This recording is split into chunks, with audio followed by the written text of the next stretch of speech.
तुम आगे बढ़ो, हम तुम्हारे साथ हैं. अरे आवाज कुणाचा, शिवसेनेचा, अरे आवाज कुणाचा, शिवसेनेचा. उद्धव साहेब तुम आगे बढ़ो, हम तुम्हारे साथ हैं. उद्धव साहेब तुम आगे बढ़ो. हम तुम्हारे साथ हैं.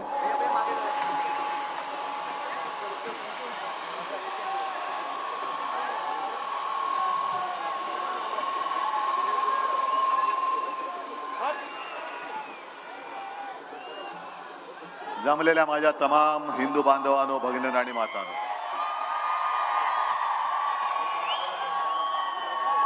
बऱ्याच वर्षांनंतर मी सांगलीमध्ये येतोय, मिरजेमध्ये येतोय. खूप वर्षांपूर्वी शिवसेना प्रमुखांच्या सोबत त्यांच्या सभेला मी नक्कीच आलो होतो आणि आज मला अभिमान आहे की शिवसेना प्रमुखांना साजेल अशी ही विराट सभा बऱ्याच वर्षांनंतर मिरजेमध्ये होते.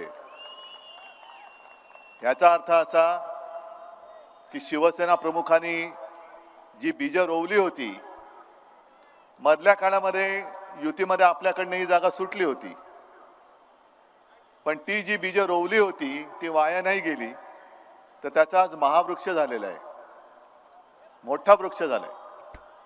आणि याचं कारण असं की शिवसेना प्रमुखांनी आणि शिवसेनेची जी बीज संपूर्ण राज्यभर पेरली, ती भारतीय जनता पक्षासारखी बोगस बियाणं नव्हती. कारण आज भाजपला किती वर्ष झाली, RSS ला इतकी वर्ष झाली, आता पुढच्या वर्षी 100 वर्ष होणार, पण अजूनही यांच्या बीजाला अंकुरच फुटत नाहीये. सगळी बाहेरनं माणसं घ्यावी लागतायत. म्हणजे थोडक्यामध्ये भाजपाची परिस्थिती कचरा गोळा करणाऱ्या गाडीसारखी झाली. आणि आता तर शिमगाच आहे. शिमगा म्हटल्यानंतर, होळी म्हटल्यानंतर आपण काय करतो, काय असेल नसेल घरात नको असेल ते बाहेर नेऊन ठेवतो आणि मग जे होळी करणारे असतात ते चोरून नेतात. तशी भाजपची आज अवस्था झालेली आहे. म्हणजे न्यायचं आमचंच सामान, त्याच्यावरतीच होळी पेटवायची आणि बॉम्बा आमच्याच नावाने मारायच्या, असा यांचा शिमगा आहे. त्यांनी जरी शिमगा करायचं ठरवलं असलं तरी भारतीय जनता पक्षाच्या 10 वर्षाच्या नतद्रष्ट राजवटीची होळी आपल्याला करावीच लागेल. आणि म्हणून मी सांगलीत आलेलो आहे. चंद्रार, आपण बोलताना बोललात की मी तुमची काही पार्श्वभूमी विचारली नाही, अमुक नाही तमुक नाही. मी साधारण माणूस बघत असतो. हा, थोडीशी चूक आजपर्यंत झाली, नाही म्हटलं तरी ज्यांना दिले ते पळाले. पण मला खात्री आहे, जो माणूस मातीमध्ये कुस्ती खेळतो आणि ती कुस्ती जिंकतो, तो मातीशी इमानच राखेल, तो मातीशी कधी बेईमानी करणार नाही. कारण मातीशी बेईमानी म्हणजे आपल्या मातीशी बेईमानी आहे. ही सगळी लोक जी गेली, यांना काय नव्हतं दिलं आपण, जे येईल ते सगळं दिलं. म्हणजे 2 प्रकारची माणसं आहेत. काही जणांना एक भस्म्या रोग असतो, भस्म्या, असं मी ऐकलंय. म्हणजे किती दिलं तरी यांची भूकच शमत नाही. कधी द्या द्या, खातायत खात्यात खात्यात. अरे जाते कुठे तुझं खाल्लेलं ते काय माहिती नाही, पण द्या. आणि काही लोक जी गेली ती खाऊन खाऊन यांची पोटे एवढी तट्ट झाली की आता अजीर्ण होईल, अपचन होईल. आणि अपचनावरती इलाज करण्यासाठी ईडी, इन्कम टॅक्स, सीबीआयच्या म्हणून तिकडे पळाली. पण यांना काही लाज लज्जा शरम नाही. ज्या शिवसेनेने यांना राजकारणामध्ये स्थान दिलं, मोठं केलं. तुम्ही विचार करा की जर शिवसेना ही 4 अक्षर, हे जे आता घटनाबाह्य बसलेत मुख्यमंत्री, त्यांची ओळख तरी झाली असती कोणाला? आज आता मी तुमच्याकडे येताना त्यांनी काहीतरी एक पत्रकार परिषद घेतली. मी काय ऐकली नाही, मी कधी ऐकत पण नाही आणि ऐकण्यासारखी नसते. पण असं बोलले, असं म्हणतात, त्यांनी एक दम दिला. दुसरं देऊ काही शकतात? सगळ्या आमदारांना वगैरे दम दिला त्यांच्या, की याद राखा तुमच्या कुंडल्या माझ्याकडे आहेत, मी त्यांना सांगतो, अहो या निवडणुकीत तुम्ही किती काही केलं तरी तुम्ही पराभूत होणार म्हणजे होणारच. आणि सगळ्यांच्या कुंडल्या घेतल्या आहेत. 40 पोपट बरोबर आहेत. कुठल्या तरी झाडाखाली उद्या ज्योतिषाचं काम सुरू करा पोपटवाला म्हणून, तेच तुम्हाला करावं लागणार आहे. कुणबुणे ज्योतिषी म्हणून सुरू करा धंदा तुमचा. दाढी वगैरे वाढलीच आहे, आणखीन वाढवा थोडी, कारण दुसरं काय तुम्हाला देणार नाही. ही महाराष्ट्रातली जनता ही स्वाभिमानी आहे. आमच्या नसा नसामध्ये महाराष्ट्राचं प्रेम भरलेलं आहे. आज सुद्धा मी कोल्हापूरला उतरल्यानंतर पहिला प्रथम शाहू महाराजांच्या भेटीला गेलो, कारण ते महाविकास आघाडीकडनं उभे राहत आहेत. लोकसभेला त्यानं शुभेच्छा द्यायला गेलो आणि त्यानं वचन दिलं की कोल्हापूर मधला, जरी गेल्या वेळेला आम्ही कोल्हापूर जिंकलो होतो तरी मी कोल्हापूरकरांना हात जोडून सांगतोय की एक मोठा विचार आपण करतो आहोत. शिवसेनेने जागा लढवायला पाहिजे. आपण आता शाहू महाराजांवरती हा निर्णय सोडलेला आहे. त्यांनी ज्या पक्षाकडनं उभं राहायचं त्यांनी राहावं, पण आम्ही तुमच्या सोबत आहोत आणि कोल्हापूरकर महाराजांना सुद्धा प्रचंड मताने विजयी केल्याशिवाय राहणार नाही, हे वचन मी त्यांना देऊन आलेलो आहे. नंतर आलो, संजय राऊत यांनी सांगितलं, साहजिकच आहे, सांगलीत आल्यानंतर वसंतदादांची आठवण करण्याची गरजच नाही. वसंतदादा आणि सांगली हे नातंच आहे. वसंतदादा, त्याच्यानंतर पतंगराव. मी वसंतदादांच्या वेळेला तर लहान होतो, पण शिवसेना प्रमुख आणि वसंतदादांचे ऋणानुबंध मला आजही आठवत आहेत. म्हणजे एक दादरमध्ये कुठला तरी एक कार्यक्रम होता आणि त्या कार्यक्रमात शिवसेना प्रमुख बोलले होते वसंतदादांना की दादा आता हे सगळं खूप झालं, आता महाराष्ट्राच्या चाव्या तुम्ही तुमच्या हातात घ्या. योगायोग असेल काही असेल, त्या कार्यक्रमानंतर वर्ष 6 महिन्यामध्ये वसंतदादा आपल्या राज्याचे मुख्यमंत्री झाले होते. म्हणजे पक्ष ठीक आहे, तुम्ही काँग्रेसमध्ये, आम्ही शिवसेनेमध्ये. मतभेद तेव्हाही होते, मतभिन्नताही होतीच, पण कधीही सुडानी राजकारण शिवसेनेने केलं नाही, शिवसेना प्रमुखांनी केलं नाही आणि त्यावेळेच्या काँग्रेसवाल्यांनी सुद्धा केलं नाही. म्हणूनच आज काँग्रेसची लोक आणि राष्ट्रवादीची लोक माझ्यासोबत का येऊ शकतायत? पवार साहेब आणि शिवसेना प्रमुखांचं नातं जगजाहीर आहे. व्यासपीठावरनं शिवसेना प्रमुख कडाडून टीकाही करायचे, पवार साहेब करायचे, पण भेटल्यानंतर त्यांची जी मैत्री होती, ती मैत्री आणि राजकारण, त्यांनी कधीही राजकारणाचा उपयोग सूडबुद्धीने एकमेकाला संपवण्यासाठी नाही केला, जो आज केला जातोय. मी का चिडलो, मी का मैदानात उतरलोय? कारण मातोश्रीमध्ये अगदी शिवसेना प्रमुखांच्या खोलीत, ज्याला आम्ही मंदिर मानतो, आज देखील तिकडे आमचं जास्त येणं जाणं नसतं. फक्त काही चांगले सणवार असतील किंवा आम्हाला असं मनात आलं की आशीर्वाद घ्यायचे आहेत, तर जाऊन त्या मंदिरात, त्या खोलीत जाऊन आम्ही आशीर्वाद घेतो. त्याच खोलीत अमित शहानी मला जे वचन दिलं होतं ते वचन त्यांनी मोडलं आणि उलट मला खोटं ठरवायला निघाले, म्हणून मी संतापलो आणि मी मैदानात उतरलो. कारण हे आमचं हिंदुत्व नाहीये. हिंदुत्व, आता संजय राऊत यांनी संपूर्ण मातीचा गुण किंवा अवगुण कसा असतो ते सांगितलं. औरंगजेबाच्या भूमीत जन्मलेल्यांनी आम्हाला हिंदुत्व शिकवायला जाऊ नाही. आम्ही शिवछत्रपतींच्या महाराष्ट्रामध्ये जन्मलो आहोत. ही भूमी वीरांना जन्म देणारी आहे आणि गद्दारांना माती चालणारी आहे. गद्दारी तुम्ही फक्त उद्धव ठाकरेशी नाही केली, गद्दारी शिवसेनेशी नाही केली, तर गद्दारी या तमाम माझ्या माता भगिनी आणि बांधवांशी केली. गद्दारी तुम्ही छत्रपतींच्या महाराष्ट्राशी केलेली आहे. अजून सुद्धा उद्धव ठाकरे संपत नाही. बघा ना इकडे काय आहे हे.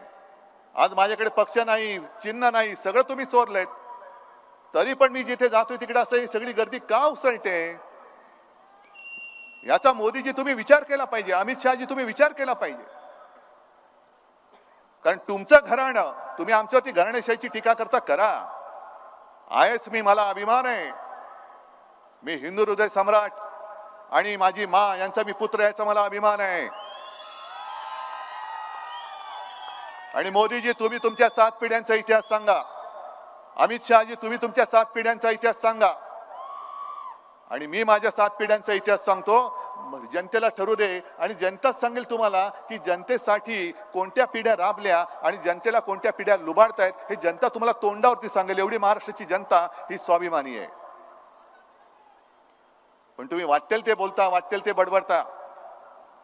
काल एक सहज त्या सिंदखेड राजाला गेलो, मातृतीर्थ जिथे जिजाऊंचा जन्म झाला त्या जन्मस्थानाच्या बाहेरच अगदी गेटला लागून आमची सभा होती, कुटुंब संवाद.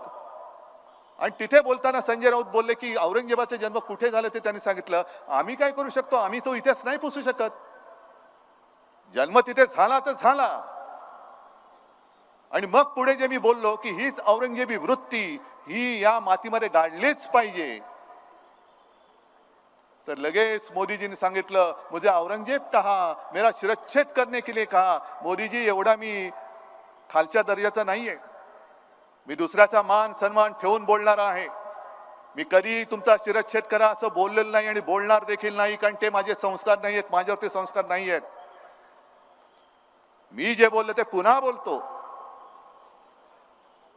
जर आमचा महाराष्ट्र तुम्ही ओरबाडत असाल, जर तुम्ही माझा महाराष्ट्र लुटायचा प्रयत्न कराल, तर त्या औरंगजेबी वृत्तीला आम्ही महाराष्ट्रामध्ये मूठ माती दिल्याशिवाय राहणार नाही, याचा मी आज पुनरुच्चार करतोय.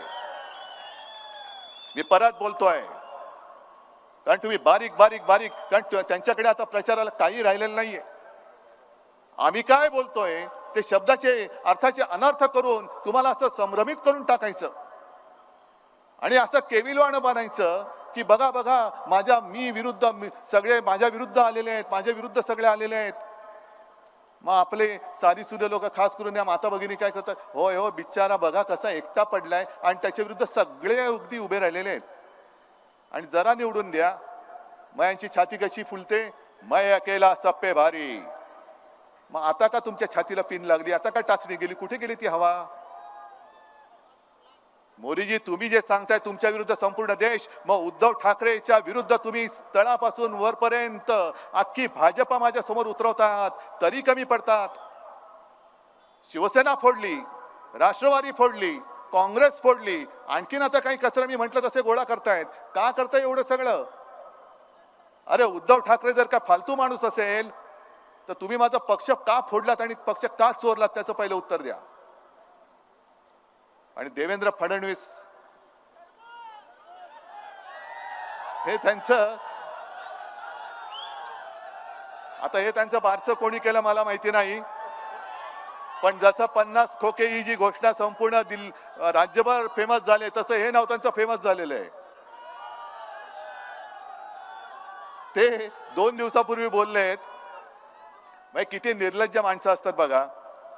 आता आम्ही काही टोमणा नाही मारत, खरोखर आहे की नाही मला तुम्ही सांगा. कारण 2 दिवसापूर्वी त्यांनी सांगितलं मी इकडे बातम्याच घेऊन आलेलो आहे. म्हणजे असं नको की उद्धव ठाकरे काहीतरी मन की बात करतायत. मी मन की बात नाही करत, मी जन की बात करतो. मी जन की बात करतो म्हणून मी बातम्या घेऊन आलोय. जे देवेंद्र फडणवीस बोलले होते मी पुन्हा येईन पुन्हा येईन, त्यांनी सांगितलं मी पुन्हा आलो, ते 2 पक्षांना फोडून आलो. असा निर्लज्जम सरासुखी माणूस. म्हणजे यांचं काय झालंय, ते आपल्या किरण मानेने एक पोस्ट टाकले, चांगली टाकले, की दुसऱ्याच्या घरावरती दरोडा टाकायचा, दुसऱ्याच्या घरातले पैसे चोरायचे आणि वर सरळ सांगायचं बघा मी 2 घरं फोडून मी श्रीमंत झालो. अरे घरफोड्या तू दुसऱ्याचे पैसे चोरतोस, दुसऱ्याची संपत्ती चोरतोस आणि त्या संपत्तीवरती तू नागोबासारखा बसतोस. तू कसला मर्द रे, तू कसला राजकारणी? पण सगळ्याला त्यांनी घेतले. मिंदे तिकडे गेले, अजित पवार गेले. आणि घटना बाह्य सरकार एवढ्यासाठी मी बोलतोय कारण सर्वोच्च न्यायालयाने परवाच एक बांबू दिला यांना. काय बांबू दिला हे मुद्दामून ती पण बातमी आणले की त्यांनी जे सांगितलंय की तुम्ही जे पक्षांतर केलं, अजित पवारांच्या वकिलाला सांगितले ही मतदारांची चेष्टा नव्हे काय. आणि त्यापुढे जे सांगितलं ते फार महत्वाचं आहे. आणि मी सर्वोच्च न्यायालयाला हात जोडून, माझ्या जनता न्यायालयात मी सर्वोच्च न्यायालयाला हात जोडून विनंती करतोय की तुमच्याकडनं आम्हाला न्यायाची अपेक्षा आहे. फक्त वेळेमध्ये न्याय द्या. जसा एखादा रुग्ण शेवटची घटका मोजत असतो, तोपर्यंत त्याला औषध दिलं तर तो जगू शकतो. तो मेल्यानंतर औषधाचं भांडार जरी आणलं तरी काही उपयोग होत नाही.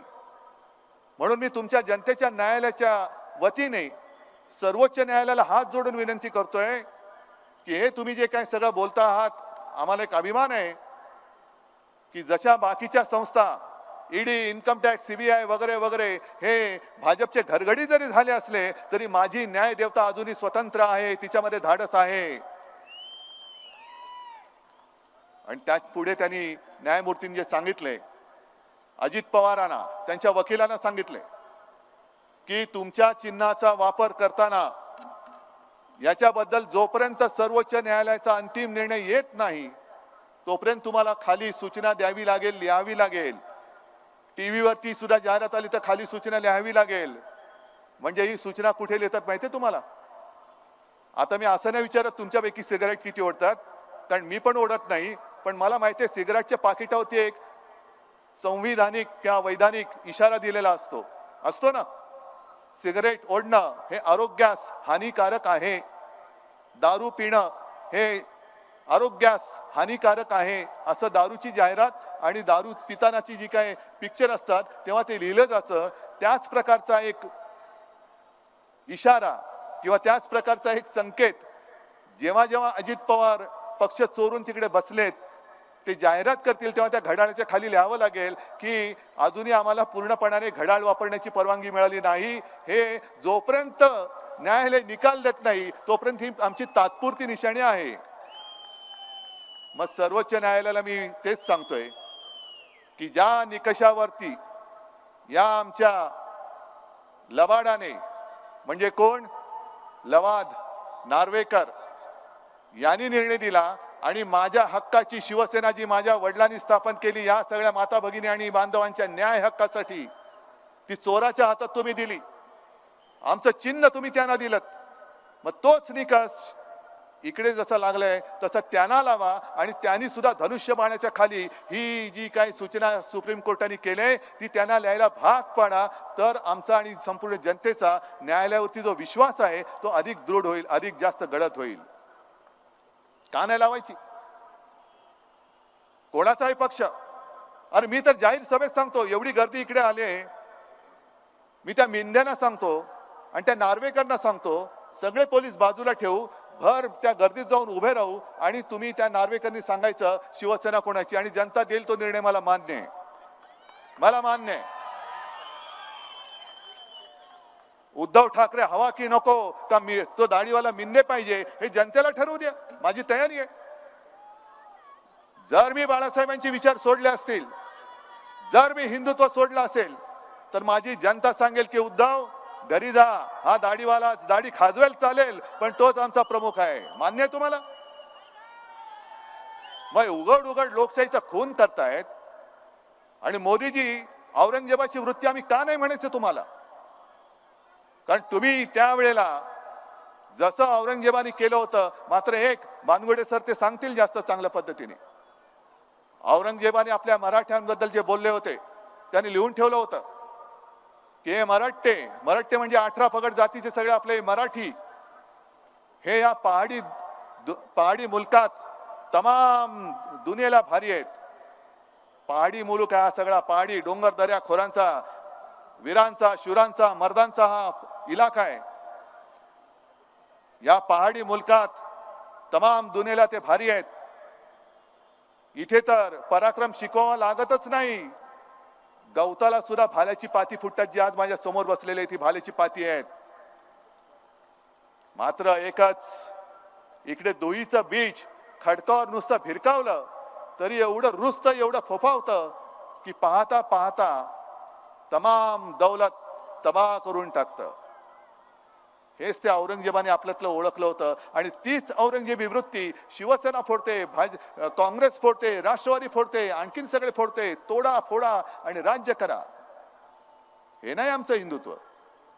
आज सुद्धा मुस्लिम लोक इकडे आले असतील काय येतात ते सोबत. आम्ही भाजपला सोडलं, आम्ही हिंदुत्व नाही सोडलं, सोडणार नाही, तरी हे माहिती असून सुद्धा ते येत आहेत. कारण दुसऱ्या धर्माचा द्वेष करणं हे ना आम्हाला छत्रपतींनी शिकवलं ना शिवसेना प्रमुखांनी शिकवलं. आम्ही आहोत, हिंदू आहोत. तुम्ही दुसरे आणखीन इस्लाम पाळणारे असाल, ख्रिश्चन्स लोक माझ्यासोबत येत आहेत, समोरून येऊन सांगतात की उद्धवजी आप चिंता मत करो, हम पूरे आपके साथ हैं. कारण ही जी भंपक हिंदुत्वगिरी चाललेली आहे, ज्याला मी गोमूत्रधारी हिंदुत्व म्हणतो, नुसतं देवळात घंटा बडवणारे हिंदुत्व म्हणतो, आणि हिंदुत्वाच्या नावाखाली संपूर्ण देश नाचून टाकणारी ही जी भारतीय जनता पक्ष आहे, हा भाडोत्री जनता पक्ष आहे, ते जे म्हणतात ते खरं, ते जे म्हणतात ते हिंदुत्व, हे हिंदुत्व आम्ही मानायला तयार नाही. आमचं हिंदुत्व मी अनेकदा सांगितलंय, कोणाचा गैरसमज होऊ नये म्हणून पुन्हा सांगतो की शिवसेनेचं हिंदुत्व हे घरातली चूल पेटवणार आहे, हाताला काम देणारं हिंदुत्व आहे. आणि भाजपचं हिंदुत्व हे घर पेटवणारं हिंदुत्व आहे. तुम्ही ठरवायचं कोणतं हिंदुत्व तुम्हाला पटतंय.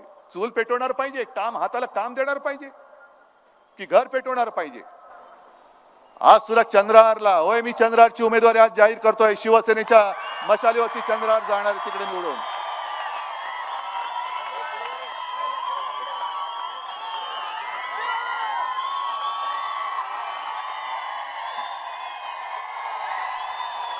हा मर्द तुम्हाला दिलेला आहे, हा मर्द तुमच्यासाठी लढायला उतरलेला आहे, पण याला जिंकून देण्याचा मर्दपणा तुम्हाला दाखवावा लागेल. सांगलीकरांना सांगावं लागेल की आम्ही पण मर्द आहोत.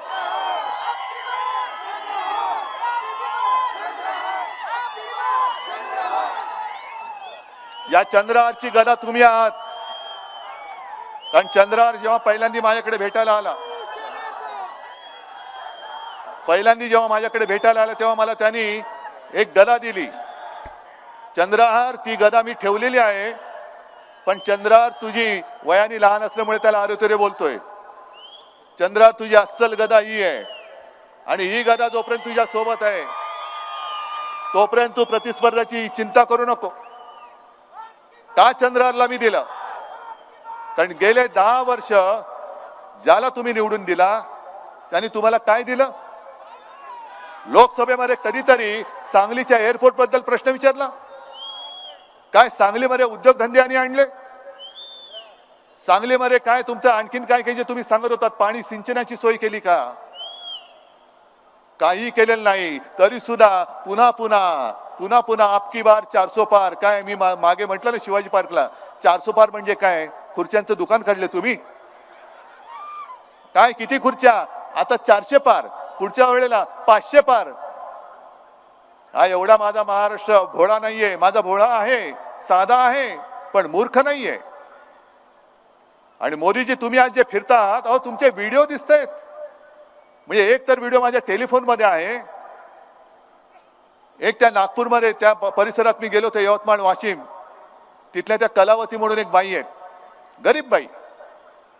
अमित शहानी जोर जोरात सांगितलं, कलावती बाई को घर मोदी जी ने दिया, पानी मोदी जी ने दिया, ये मोदी जी ने दिया, अमुक मोदी जी ने दिया.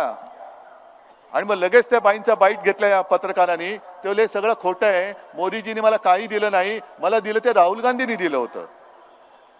मग किती खोटं बोलायचं? अहो हे तर सोडून द्या. आणखीन एक बाई अशा होत्या, ती सुद्धा बातमी आहे. पुण्यप्रसून वाजपेयी यांचं एक चॅनल होतं, त्यांना काढलं, आता त्यांनी दुसरं चॅनल सुरू केलं. एका बाई त्या मोदी म्हणजे प्रधानमंत्र्यांबरोबर थेट संवाद. मग ते एक साध्या बाई कोणती दाखवले त्यांनी, खेडेगावातल्या. मग त्यांनी विचारलं कसं आहे, त्या तेव्हा ते बरोबर त्यांच्या नावाने विचारतात, कसं आहे लक्ष्मीबाई? हा ठीक हूं. हा कैसा तुझं शेतीचं उत्पन्न दुप्पट झालं की नाही? हा हो गया. आणि आपण टीव्ही बघताना काय म्हणतो की अरे ही साधी बाई आहे, अगदी गरीब खेड्यातली आहे, ही कशाला खोटं बोलेली? तर खरंच उत्पन्न दुप्पट झालं असेल. पण चॅनेलवाले पण उस्ताद आहे. त्यांनी त्या बाईचा मागोवा घेतला, त्या महिलेचा मागोवा घेतला, तिच्या घरी गेले आणि तिला विचारलं की असं असं तू बोलली तर ते खरं आहे का? तुझी डाळिंबाची काय बाग आहे का? मग गावकऱ्यांनी सांगितलं की डाळिंबाची बाग वगैरे काही नाहीये, ही बाई बिचारी साधी आहे. मग ते म्हणाले की असं कसं बोलले की प्रधानमंत्र्यांनी विचारलं डबल झालं का उत्पन्न? हो बोलली. त्याला काही दिवसापूर्वी केंद्राची एक टीम आली, गावात फिरली, आपको प्रधानमंत्री जी से बात करनी है? हाँ करनी है. आपको करनी है? हाँ. आपको करनी है? हाँ. तो बात करनी होगी तो ट्रेनिंग लेना पड़ेगा. तो ट्रेनिंग काय? हा प्रश्न विचारला जाईल तेव्हा तुम्ही त्याला हे उत्तर द्यायचं.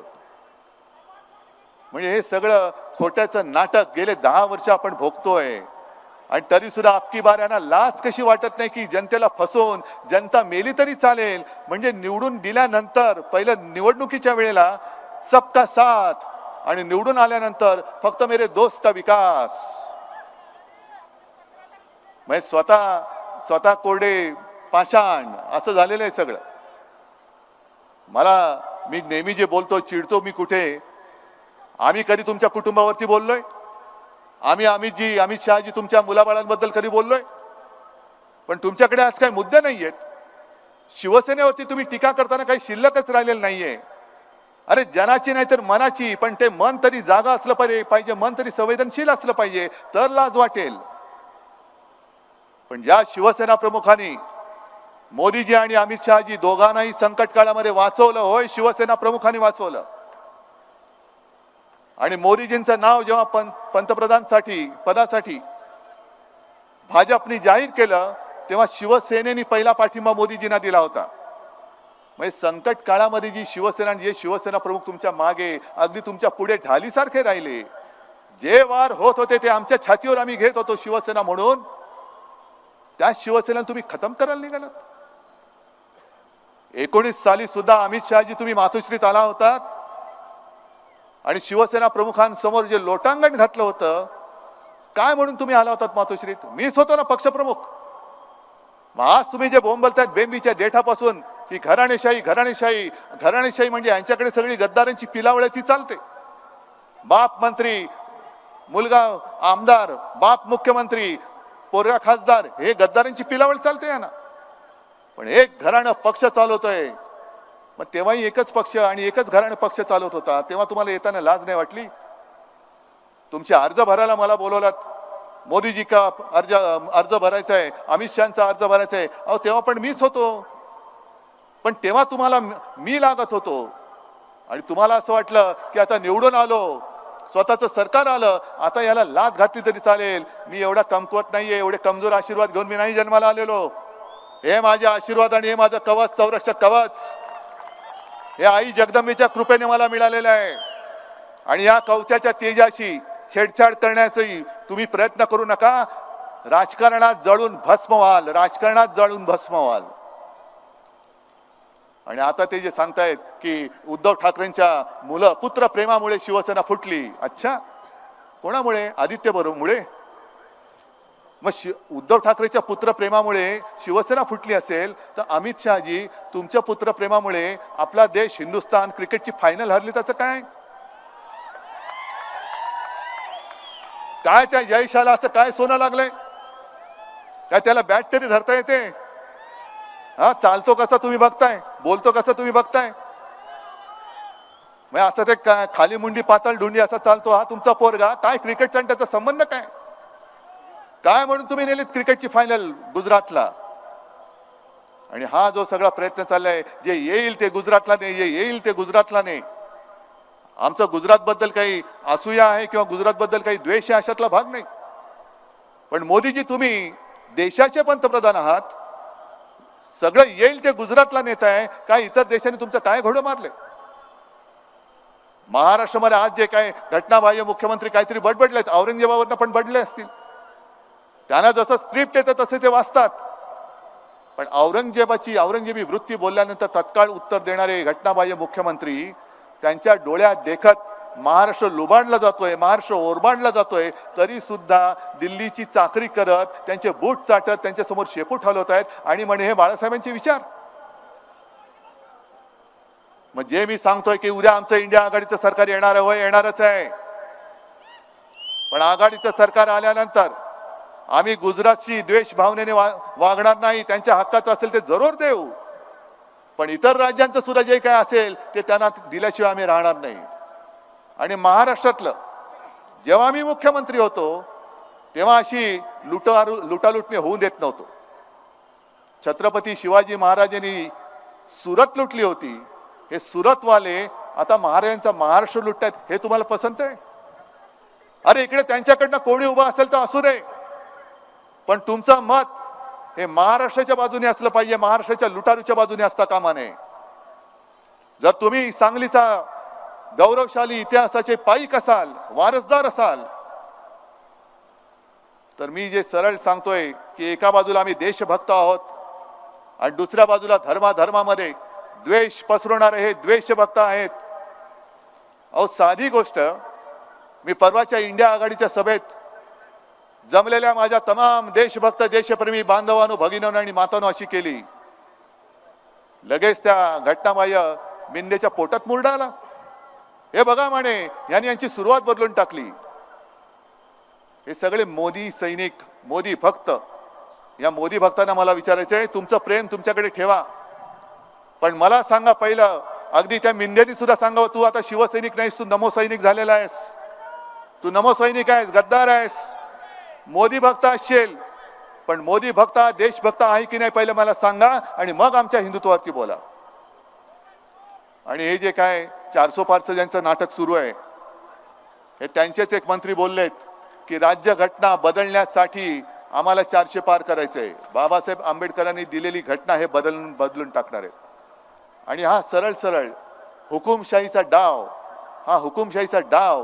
हा महाराष्ट्र यशस्वी होऊ देणार का, हा मी तुम्हाला प्रश्न विचारतोय. चंद्रार्थ विजय झालाच आहे, झालाच पाहिजे, करावाच लागेल. कारण तिकडे लोकसभेमध्ये आपलं सरकार असणार आहे आणि यांच्या नाकाडावरती टिचून, छाताडावरती भगवा रोवून अस्सल मातीतला मर्द पैलवान हा मला दिल्लीमध्ये गेलेला पाहायचा आहे. आणि म्हणून मी मुद्दामून चंद्रारची उमेदवारी जाहीर करायला आज इथे आलेलो आहे. तुम्ही जबाबदारी घेणार आहात, सगळे हात वर करून सांगणार आहात, ठीक आहे. मग आपलं ठरलं, आता आपली भेट विजयी मेळाव्यामध्ये.